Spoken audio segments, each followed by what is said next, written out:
All right, so We're ready? good. Yeah, go for it. Cool. All right, so my name is Spencer. I work in information security. Known Jared for a little while, and we talked about meetups and IoT, and I was like, hey, how would you like to have a presentation on like IoT security?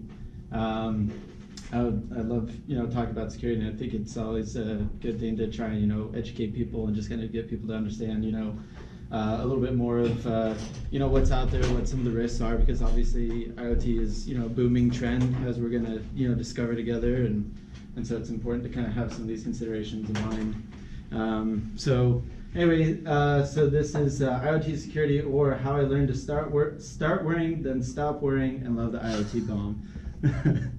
So okay, maybe loving it is a stretch, but you'll at least feel comfortable with it. So why do I say bomb?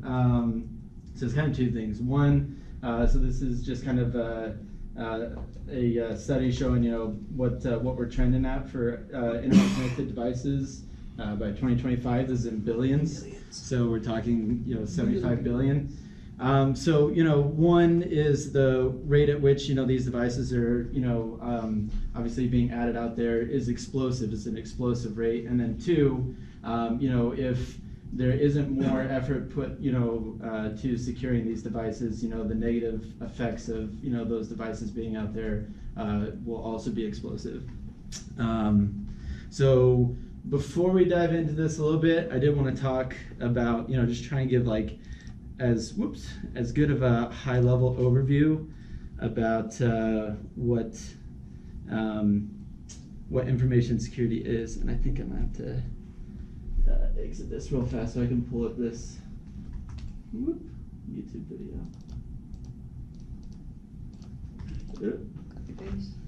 Fine. Control A. Can you do that? Oh my god. All right. So this is information security, so I just wanted to get this out of the way. This video. This is great. Is this This you? is what we do all day, every day. Get paid great money for it.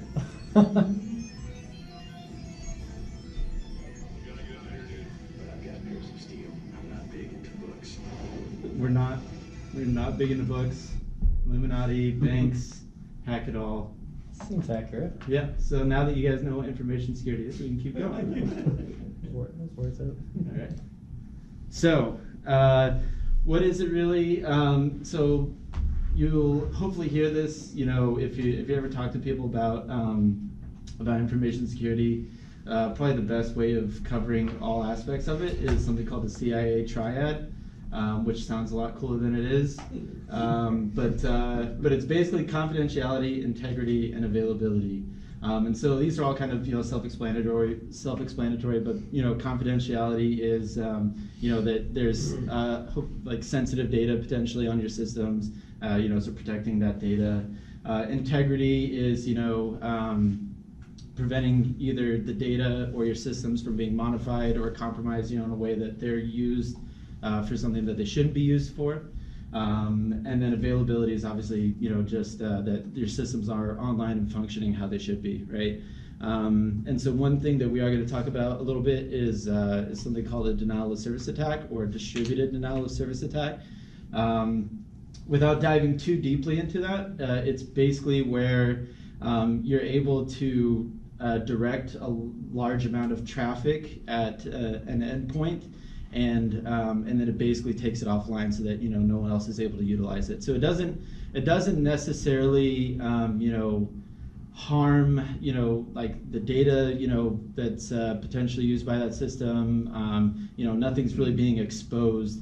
But obviously, for businesses that have web applications or services that that might be a critical service for them, having that be brought offline, even if it's for a 24-hour period, could be a catastrophe for them. So as we kind of go through, we're going to talk about like take the Cia Triad into consideration when we're thinking about risks and things like that. So. And then another thing to know about information security is that we try and do it, take a very risk-based approach to it. So it's really easy to kind of look at a setup like what we were just looking at and go like, oh my God, there's literally 25 different risks associated with it. But then what you really got to take a step back and look at is yes, maybe there's a lot of technology risk, but what do I really actually care about? If we're talking about the temperature of a bat house, how risky is it for that data to be exposed? And it's not really, right? So understanding what do you have that's at risk from a business perspective, and again using CIA for kind of identifying those things. What data do you have? What systems do you need to protect? What services do you need to keep online? And then what technology defects or vulnerabilities expose those risks, and then prioritizing those. And then when you're looking at remediation, using like a classic 3x3 matrix for kind of prioritizing how much effort is it going to be to remediate it, how much of an impact is it going to be, because frankly, you're never going to be able to solve all of your security problems, right? You can't ever be perfectly secure. So what you've got to do is you just got to do enough that it's difficult enough for anybody to touch, or to get access to your data. So some things may just not even be worth pursuing. So you do really need to take a very logical approach to it. And you might talk to some people who, again, they look at like, oh my God, there's 30 vulnerabilities here, and here, and we got to fix them all. But that's not feasible. As developers, as a business, as consumers even. So anyway, so again, try to take a very logical approach to understanding what we have that's at risk, and then remediating them. So now that's kind of our InfoSec prologue. Now we'll learn how to start worrying about IoT, read our obligatory eye-catching headlines. So, at first you might see a couple of these and go like, oh yeah, sure, yeah, it's so scary. My toaster hacked the Pentagon, who gives a crap? A fish tank helped hack a casino, whatever. Fish tanks are silly. That's a silly headline. But then you might start to look into it a little bit more and you go, oh, okay, no, that's actually kind of terrifying. So DDoS attacks, like I talked about before, because of IoT devices, and I can get into that a little bit after some of the details as to why. But thanks to IoT devices, DDoS attacks have increased 91% in 2017. There's some Mirai botnet that almost brought down the internet. Baby monitor was hacked. Data from Cloud Pets teddy bears leaked, exposing kids' voice messages. There's actually some really creepy headlines out there, and we'll kind of cover at the very end one of those things. So what about IoT is scary from an information security standpoint? So what are some fundamental aspects of IoT, and what are some of their associated risks? So obviously the biggest one is that we're putting tons of stuff on the internet, which is great from a consumer standpoint. That makes it easier to interact with your stuff and to use it. But it's also great for people who are malicious, because now they can access billions of devices a lot more easily. And if you're not doing enough work to secure them, you just exposed your for information security. We'll talk about an attack surface, right? So how many devices can somebody actually really attack? Just went from maybe a few dozen now to potentially hundreds of thousands, right? So and that's a fundamental aspect of IoT. And same thing, many devices, we're talking hundreds, thousands, more. And so that, along with the fact that oftentimes it involves remote management, it's harder to manage, keep things up to date. And that's kind of a very, again, fundamental aspect of protecting your systems is technology changes over time, and you need to be able to understand, okay, there's this new vulnerability, and I need to be able to update that device to fix it. And managing, when you're talking about hundreds of thousands of devices, how do you do that? That's tough, and that's something that not a lot of companies have figured out. And then another common thing, like we were talking about before we started is, default config. So again, in an effort to make IoT devices easier to use, somebody's got to set it up, and you don't want to have them go through these super complicated steps, right? No one's going to buy your product. So you make it easy. You give them a password admin for the user account admin. Well, if your default's that and no one's ever going to change it, everybody now knows that all these devices you log in with admin. Great, thanks, that's super easy for me. And then you also have just a lot more data ingestion. A lot of these IoT devices, are hooked up to sensors, and they're pulling in a lot of data, or they're these, again, these cloud connected, appliances or toys or stuff like that, and you don't really necessarily think about the fact that you're using this for your normal purposes, but what else is that data going to be used for? Where is that stored? How is that secured? So there's a lot more data to steal. So again, from a consumer standpoint, like I was just saying, kind of using CIA, think about what are you exposing and how. So from a confidentiality standpoint, a data standpoint, you can think about your home network potentially being compromised, or even more simply, I've got a Ring doorbell on my front door. What am I exposing? If Ring gets hacked, I literally just pulled this screen grab from a website I'm going to show you guys at the end. This is somebody's webcam just right outside their door. I think it was in Panama or something like that. They use default config, and now I can just take their feed. Great, thank you. So from an integrity standpoint, so something along the same lines, you think that your device is, going to be used for kind of normal things, but how can it be used maliciously?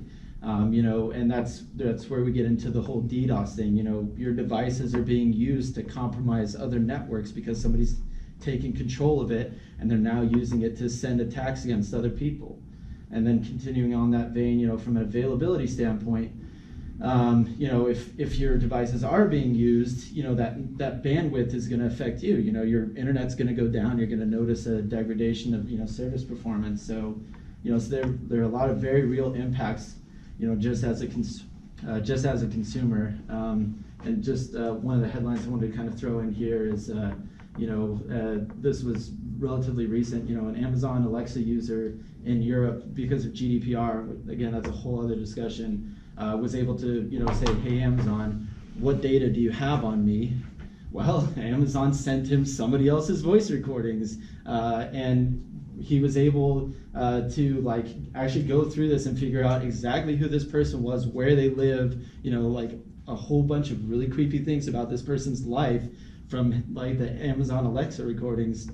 And so you might think well, companies have got it right, they've got processes for this. Well, those processes fail. So yeah, so consumer risks, and then obviously as a developer, a business owner, that those risks are even bigger, even greater, because now it's your business at stake, it's your customers at stake. So having to worry about protecting their data, protecting your revenue. We talked about this in the IoT Slack channel.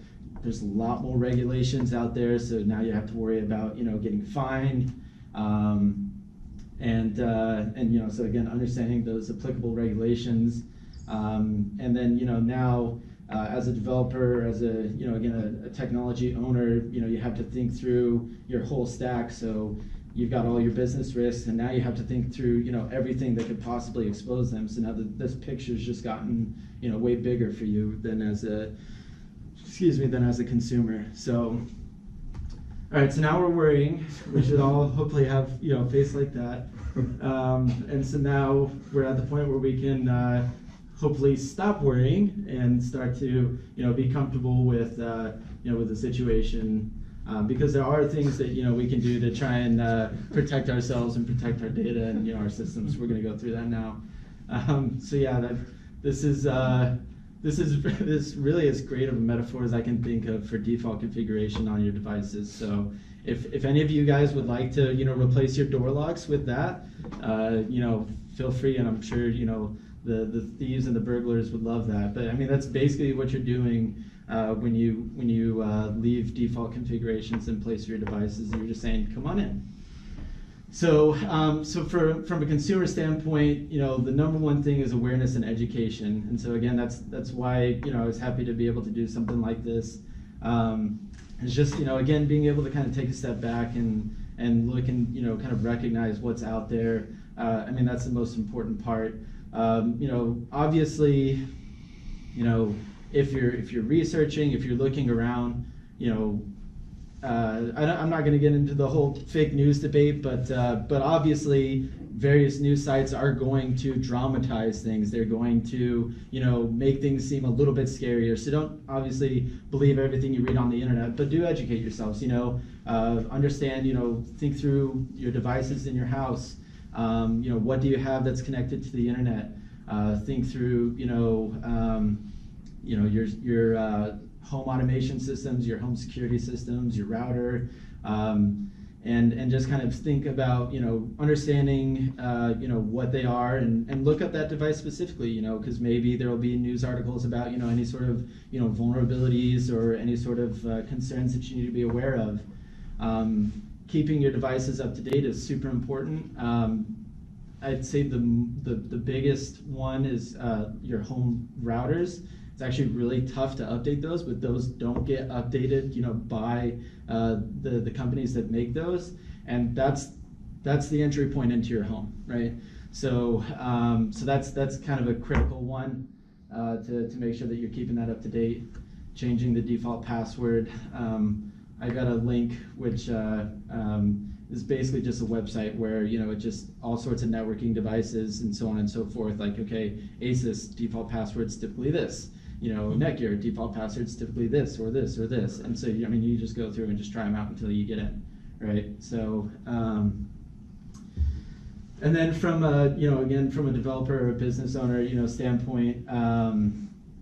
Again, you do want to be careful. It's really easy to get sucked up into being terrified of everything. But again, understand what you have, and use that to drive your decision making.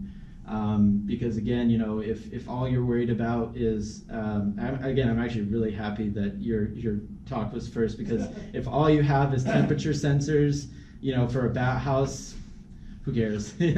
Have at it. If anybody wants that data, if anything, it's going to do more benefit than harm, right? Because now somebody's able to do research on bats potentially. So don't just look at what you have and be scared. Think again through what you actually need to be concerned with. Another thing is again, it's very important to know that you can never win. So all you're trying to do is put enough layers in place that it just makes it too difficult for most, if not anybody. If somebody's really determined, they're going to compromise you, unfortunately. But the good news is there's not a whole lot of people out there that are like, yeah, I'm really going to screw over this individual right here. So just think onions, layers of defense. That's what you got to target. Again, you're never going to get it perfect, but as many buffers as you can put, that's going to be the best way forward. Also, just kind of understand, your current environment, because you might have mitigating factors, from other, processes, monitoring, what have you, that, maybe you can't solve a given problem, but because you can identify it quickly and react quickly, then that's good enough. And then, as much as possible, bake in security from the get-go. Obviously, again, it's really tough because your top priority is going to be generating revenue and making things user friendly, but you still got to have that as a consideration, because if you're not baking security in, then eventually your users are going to be unhappy with you and you're going to lose revenue. So bake it in as much as you can to your processes, your systems, and then again prioritize on effort and impact. So I did want to talk a little bit about some IoT specifics in this one. I'm going to have to read off of here because yeah. Anyway, so obviously one big thing is going to be secure data communication. So obviously if you're using HTTP, make sure that you're using HTTPS. You're encrypting your data streams as much as possible. For data storage, and again, encryption is a key thing. Putting good access restrictions in place. All right, I don't know why this is not scrolling down.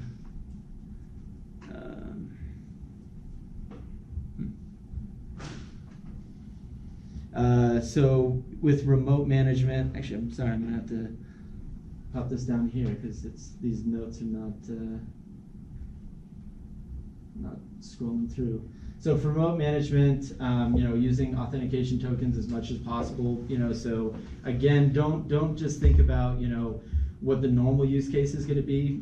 So obviously you're going to connect to it because you need to manage it remotely. But think about the fact that other people might be able to connect to it. So make sure that the system knows that these commands are coming from you. As much as possible, design the system with being able to update it, because again, technology, it changes all the time, right? That's a fundamental aspect of it. And so you're going to make updates. You're going to discover things that you need to change, and you want to be able to push those changes out to your devices. So designing your system with the ability to remotely manage it in mass and easily push updates to it.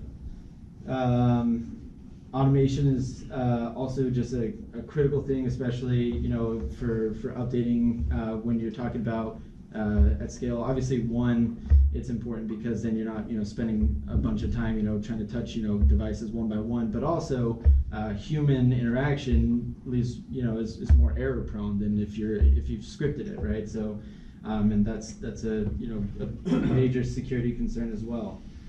And then, again, think about your attack surface. So it's kind of a joke to be suggesting this, but as much as possible, limit what devices are actually communicating with the internet. If you can have kind of a single point of contact and all these devices, interface with that, and then it's only that one thing that then hooks up over the internet back home, great, look at a design like that. Limit devices bridging networks. So that fish tank hacking a casino, that was the problem. They put their fish tank in this casino on both the internet and their corporate network. So once the fish tank was compromised, it was really easy to just turn around and go, okay, now I'm going to compromise this casino. And then implementing least privilege as much as possible. And that's kind of twofold. So one is any sort of access for service accounts or individuals, limit what access they have. But then also, again, just think about your devices themselves. So if this device doesn't need to communicate to all these other devices, don't let it. Especially if it's an internet connected device. If all it needs to do is connect to this one device, then that's the only thing that it should be talking to. So you want to kind of limit that attack surface as much as humanly possible. So, again, there's a lot of different aspects of IoT to jump into. For this, I really just kind of wanted to give a little bit of a high level. So, love to have more conversations. To dive in a little bit deeper. But the last thing that I just wanted to show you guys is this lovely tool called Shodan.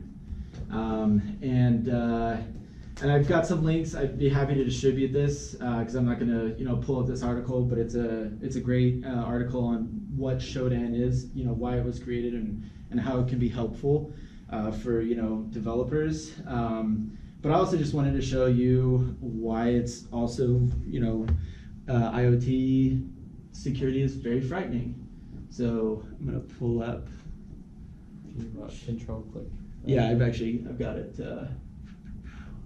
over here. So one of the links that I posted in there is a query that you can run in this platform called Shodan. And basically what it does is so Google indexes websites, web pages, stuff like that. Shodan indexes devices, so servers, webcams, anything that's talking to the internet. It's going to just scan it, and it's going to say, okay, is this port open? Is this protocol being used? Blah blah blah, and then it indexes it and puts it here. Now anybody can come in here, and kind of view what's out there, what's susceptible. And so you might say, okay, well that's super creepy. How is this website legitimate? Well, anybody can do that. They're providing this to you guys so that you're able to look at your own stuff. But anybody can do this exact same thing, just not with a nice UI, right? So hackers are already doing this. This is just a way for you to kind of see what you have that might be exposed, and then you know, obviously do something about it. But it's also great, you know, for demonstration. So, you know, we've got a webcam here in Brazil, you know, screen grab from some apartment building in Moscow, some road in Slovakia. Let's see, down here was a little bit better. We had somebody's office in Bulgaria. It's my garage. Yeah. What looks like a salon in Panama, Italy, Germany, Argentina. So, and there's all sorts of great queries that you can just pull that other people have created. So, you know, cams that have admin, you know, and so, you know, if we wanted to just, I'm not actually going to, but if we wanted to, and just, you know, hop into somebody's webcam, and, you know, we could if we really wanted to. God, that's amazing. And so again, you know. So literally all those logins just have admin Yep. as their credentials. And Yep. it's Yeah, fine. and that's how, you know, they have other ones that have screenshots. It's because this service has now started going through, and as it can, it'll screenshot things. And so again, you know, don't worry about this web service and what it's doing, because there's tons of other people who are doing that without this web service anyway, right? So, Can you do it with locks? huh? I mean, what can you do with locks? With locks? Oh yeah. I mean, if it depends on how they're configured, right? So it. Can it's sweep and try and find locks, and just you can just randomly unlock something. Yeah, so with locks, it's less likely that they're going to have a management portal. So what we're seeing here is a management portal for webcams, and so Locks that's have what. management portals, for sure. So what? Some locks have management. They do. Yeah. Yes. We have one that has 60 locks on it. Yeah, and so again, it's really going to kind of depend on the company. So if the company's got a management portal and the default configuration is admin, and you've left that as the default configuration, then yeah, you'd totally be able to do that. So, or just getting entire internet, odds are some. Oh yeah. Mm-hmm. It's wild.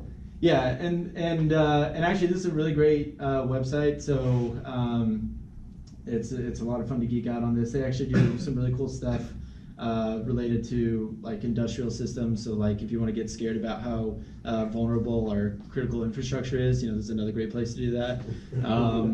So Wait, I thought you said don't worry. Let's turn off the roller coaster. That would be It's interesting to see it per country and which countries have. Yeah, it's a great breakdown. More vulnerable than the others. Well, and it's going to depend on the query, right? So, and you can restrict it to just US.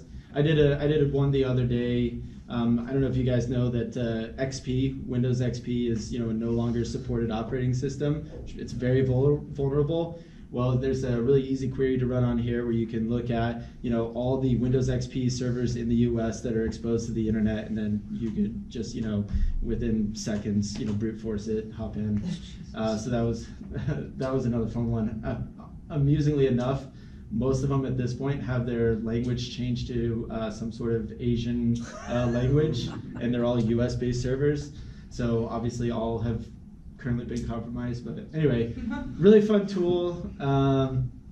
Again, it's a great way to worry a little bit about IoT and use that to kind of motivate you to change the default configuration. So yes, it is scary. I can't speak to fixing critical infrastructure, but for your own stuff, again, it's really easy for the most part to fix things. Changing the default password, and now you wouldn't show up on something like this. So do you know how they get these logins? Well, so again, it's basically that they know that for a given webcam that has a certain banner. So what banner grabbing is? It's basically you can talk to a port and it's going to send back some general metadata about the services running on it. Like you can see, we've got Linux 2. Whatever, UPnP, AV Tech, right? And so they're able to identify based on manufacturer information, services, stuff like that it's such and such device, and therefore we know that the default config is admin, right? InMap will do a lot of that kind of stuff. Exactly, yeah, and so again, when we're talking about what other people have access to, they've got, you know, their hosts of, their swarms of, you know, botnet servers that are just constantly scanning for stuff like this to, you know, find the next thing to infect. So anyway, so I'm gonna, you know, again send out this PowerPoint. There's a couple articles on Shodan. They have a lot of great resources on the website itself for, you know, how to run queries. If you want to start using it to try and see, you know, what you might have that's vulnerable. And they've got, you know, you can have a developer account. So if you want to API script it, even you can. It's a really powerful tool. And then it's also just fun to, you know, kind of freak yourself out on occasion. So anyway, that is it. Anybody have any questions, comments, concerns? Have you thought about interviewing for Team Arrow? For Team Arrow? Yeah. Oh, are you talking about the CW show Arrow? You probably would. I watched one episode where they were doing some hacking on that, and it was really painful for me. Yeah. Anybody else? Yeah. So what is your job? So right now I'm an information security consultant. I'm actually sort of between jobs right now. I started a new company on the 4th, and I'm just kind of finishing up at my current one. But at my current one, a larger company acquired a smaller company in Dallas, and I was hired on to just basically come in, do an assessment of their environment, and figure out, you know, what are kind of some minimal security controls and tools to implement, because the system was going to be sunsetted in like 18 months or something like that. So basically just kind of lock it down and then cross our fingers and pray that, you know, nothing happens while they work to get everybody off of it quickly, because it's terrible. It's so bad. So yeah, so I've kind of done a lot of different, you know, information security things. So I wouldn't really say that I've, you know, tried to specialize in one thing or another.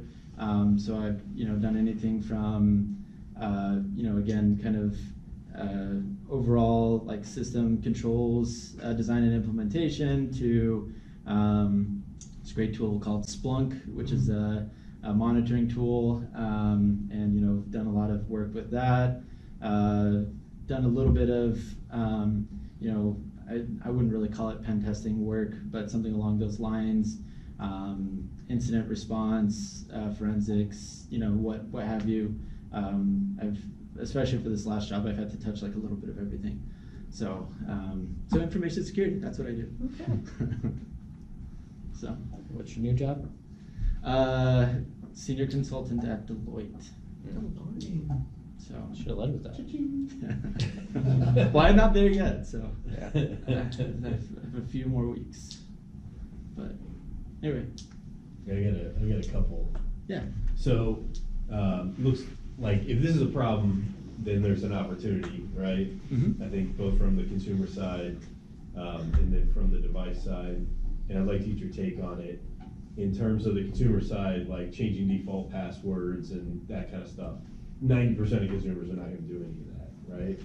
So do you think that there is a solve somewhere in the home to sell a device that essentially encapsulates every, you know, all IoT devices and manage the traffic to the actual internet from there? Is that something that's feasible as a technology? Probably not, just because, you know, you're working with so many different vendors and providers, and they're going to be using so many different technologies, and for the most part, they're probably not going to want to play nicely with something like that. It could be. It's honestly, it's going to be the biggest thing is that it's got to be from. Frankly, in my opinion, it's going to be from like a regulatory standpoint, which is what they're already doing. You know, with things like with GDPR, which is you know, data protection rules. You know, and now we're going to see this. I don't know if you guys have seen about the Marriott hack, and they're about to be hosed. You know, they've got many class action lawsuits lined up against them. It's like one of the biggest breaches, you know, of all time, like 500 million records. And a lot of passports, credit cards, really bad. So honestly, it's going to take, you know, explosions like that spur people, you know, demanding action, and then government saying, okay, you know, like if you screw up like this, here's what's going to happen. Yeah, it would be kind of interesting to think about, from like a device standpoint or a services standpoint. I think again, it's really hard to tackle that from the consumer end, just because again, I think you would find stiff resistance from companies, if you wanted to say, all right, well, let me be the middleman between your device and X, Y, or Z, or let me kind of sidecar it or something like that to control it. Everybody's gonna claim they don't have vulnerabilities. Yeah, that's true. Yeah, We don't exactly. have those issues. So- We don't need it. And that's my next question is, so if, from like these devices need to protect themselves essentially. Well, In some- the businesses who own them Yeah. need to do the minimal effort at least, to make these more manageable. And so, a lot of companies are, actually do a pretty good job with that. So, Ring, for example, so I have a Ring security system, and there's none of that default configuration. You have steps in a very easy to follow guide. It wasn't difficult for us to get configured at all. There's a balance, right? And it's just a matter of companies having the motivation to find what that balance is. Because again, more often than not, they err on the side of usability, with very, very simple. But there's ways of still having simple setups and configurations, and there's ways of designing your system so that they are updatable, so that when a security researcher says, hey, your IP camera is vulnerable to this kind of an attack, now you need to update it, and they have a very easy way of moving forward and doing that. Is there maybe opportunity there to leverage some of this Shodan data or hack data, right, to start building models and communicate back to these devices and the device owners, hey, you're vulnerable. Like, we know you're vulnerable. You know what I mean? Like, there's got to be something there, because consumers aren't going to do it. Yeah. Again, I think again the biggest thing is one, empowering the companies, the people that make these devices and offer these services, and that's really what Shodan is for. Again, it's a great tool to scare you, but what it's really powerful for is allowing the companies that make these kinds of devices understanding what they have that's vulnerable. So the tools and the services and the knowledge and expertise to empower these businesses to be able to wrangle in these security vulnerabilities to some extent. And unfortunately, and this is kind of cynical me, I honestly don't think that the majority of them are going to do that until there's somebody chasing after them with that stick. And honestly, that's got to be the government. And again, Europe's already doing that, and it's already having a significant impact on companies all across the world. The company that I'm working at now just had to go through massive overhaul of a lot of aspects of its systems to be compliant with GDPR. So you would like to think that companies are just going, well, we want to protect our customers and we want to protect our bottom line. And so, we're going to do these things, but it's more often than not, that's not the case. So, yeah, I like the way you're thinking, but yeah, I just from a consumer standpoint, that'd be really tough, because again, there's just such a diversity out there. Even if you just pick a single device door locks, so many different players. You have multiple technologies of communication with just the door locks, and getting them to kind of line up and help out with kind of communicating with whatever your device is to kind of keep things updated and secure. I think that would be a bit tough, but yeah. So Thanks. To kind of piggyback off what you were saying too, is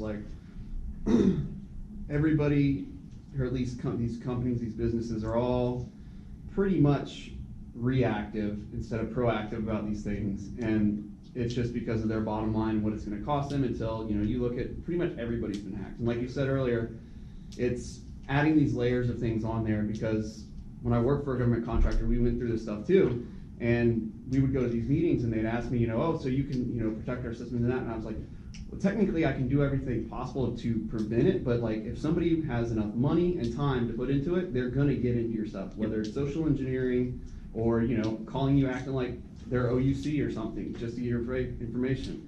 It's really building on those layers, but you could even think as a developer, you know, specific, you know, even just dependencies that you're using in your project. Like you look at what just happened with EventStream, where, you know, it was an open source project, which is kind of a whole big thing now, and somebody else took over to maintain it. He added, you know, this other dependency in there, which basically opened it up for all kinds of people just, you know, and there's millions of different open source softwares using this module to where it just opened everything up. So it's almost just being a developer, and I think that's why it's good that you're doing this, is because you almost need to scare developers into having that security first kind of mentality, because you know, that's the way I think about things when I do it, because it's like, okay, well, how am I gonna break into my own shit? Yeah. How am I gonna get into it? And a lot of people, they're just, well, let's push this out, let's get it going. You have, you know, deadlines, whatever it is. Oh yeah, well, we'll worry about encryption later. Yeah. And then something builds out, you put it inside, and then you got, you know, video cameras in your bedroom that are open, and people just regular passwords where, you know, consumers aren't gonna go in there and change the passwords. I mean, they will if they're smart enough, or, you know, they're techie a little bit, but for the most part, people are not gonna do it. Yep. And that's the hardest part, is pushing these companies to do it. So I think it's good that you're doing this, because I think you have to scare people, because right now all these bigger companies, and even when I would go to these security, you know, for the tolling agencies, we used to do stuff for the tolling agencies, all of them around here.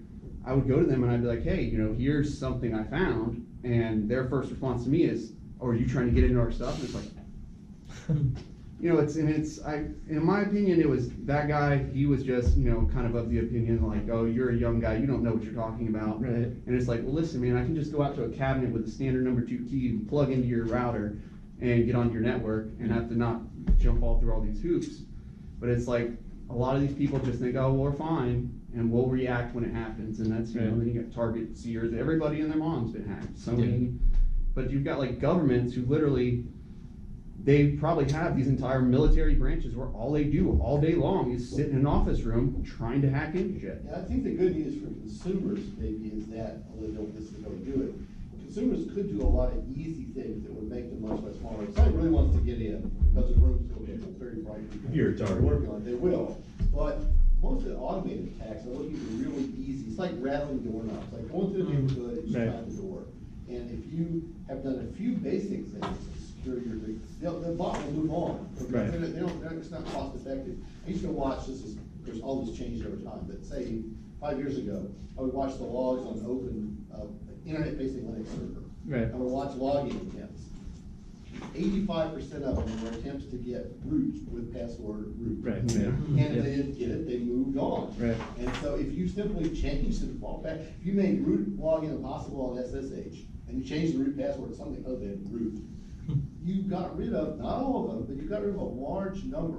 So if those consumers like me would change their password, which I did actually, from admin, they would probably reduce their probability of being hacked greatly. Oh yeah. And high value targets, like the ones you're developing, like agencies who've got money and personal data, they gotta do a whole lot more, because there are people dedicated to getting into those. Right. The scripts that run, they're usually really simple-minded.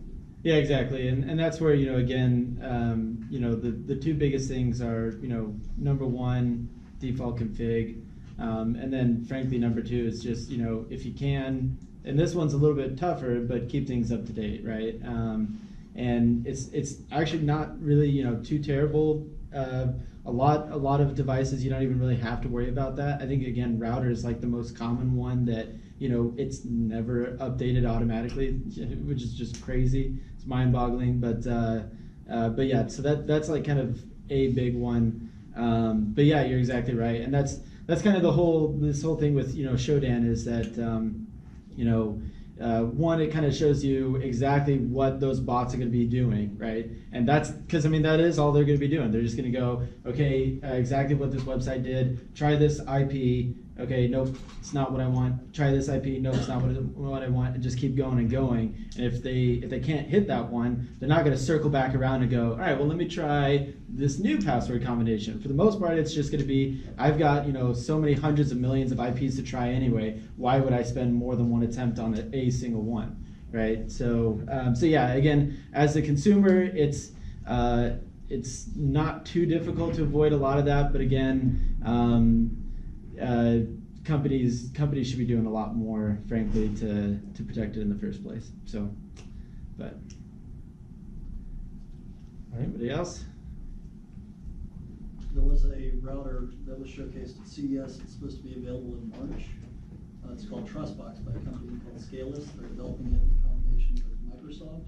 It's got secure booting, secure storage, secure password provisioning, and it's meant to be the way of securing your IoT devices on your network by doing it at the router level, both hardware and software. So Who do they have are, as partners for that? I don't remember off the top of my head.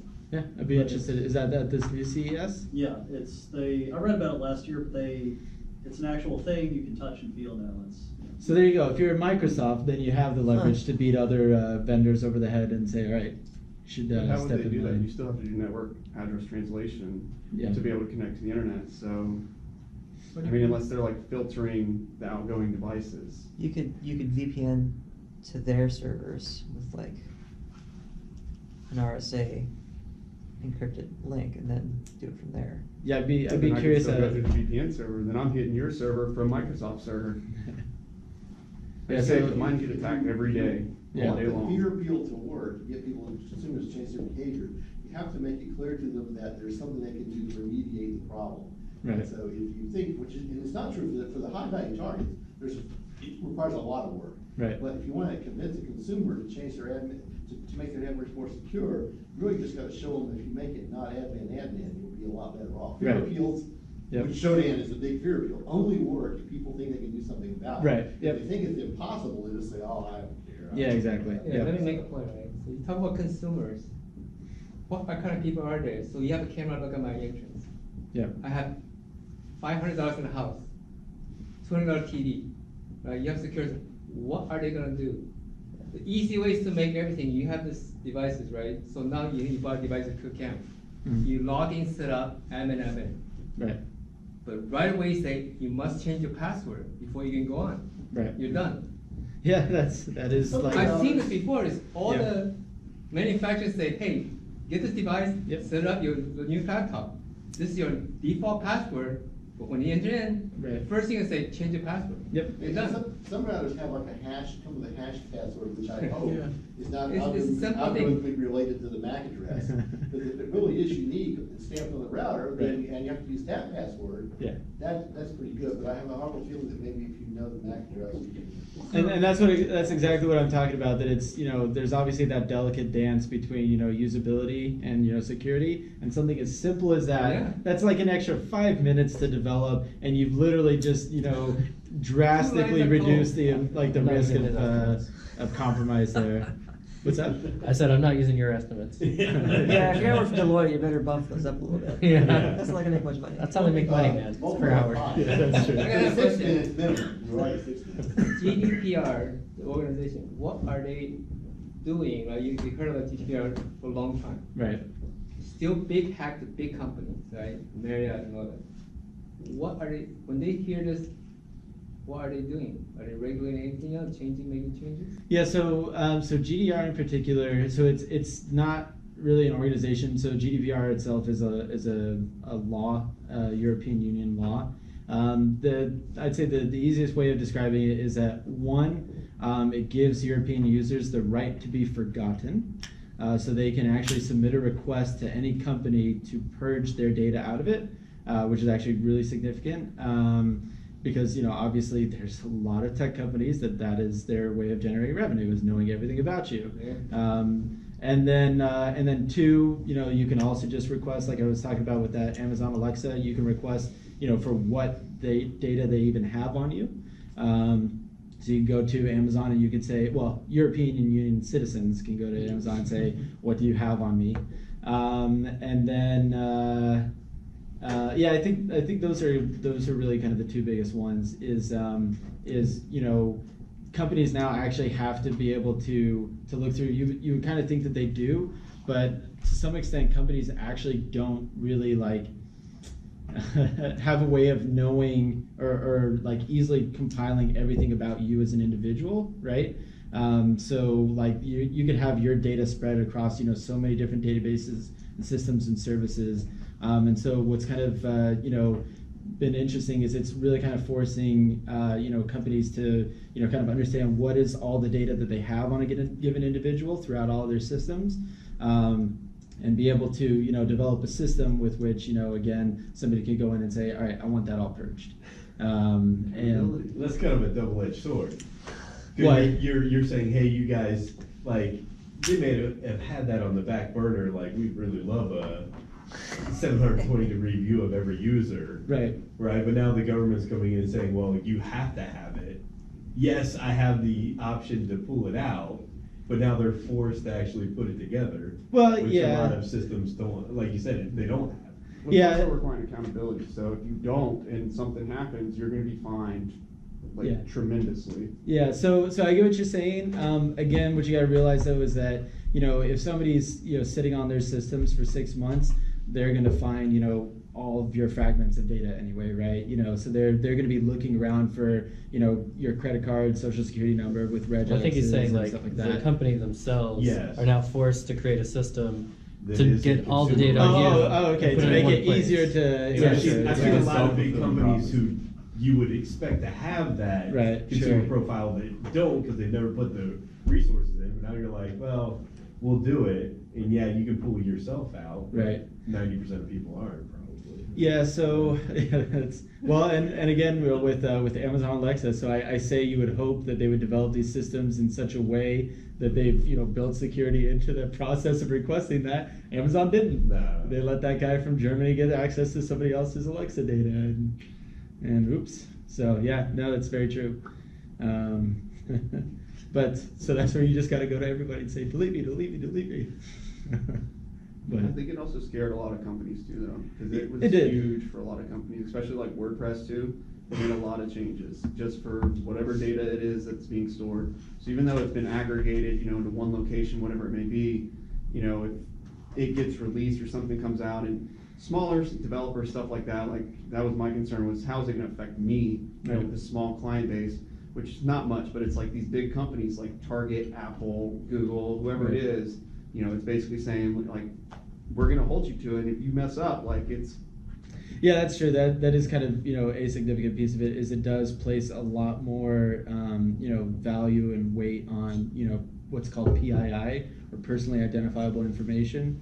And so that's like literally the entirety of what this thing is concerned with is somebody being able to know about you.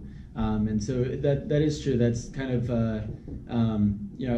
maybe not necessarily like a fundamental component of it, but it is a fundamental side effect is that now companies are paying a lot more attention to PII, where previously they're pretty much concerned with credit card data and their own proprietary data, but now they're having to be concerned with protecting anything from like with the company I work for, things like your reservation information, where you're staying and when, all the way out to social security numbers and passports, and all that is encompassed within this. All of it can be used for who you are, and all that's within scope of GDPR. So yeah, now they're having to place a lot more emphasis on that. But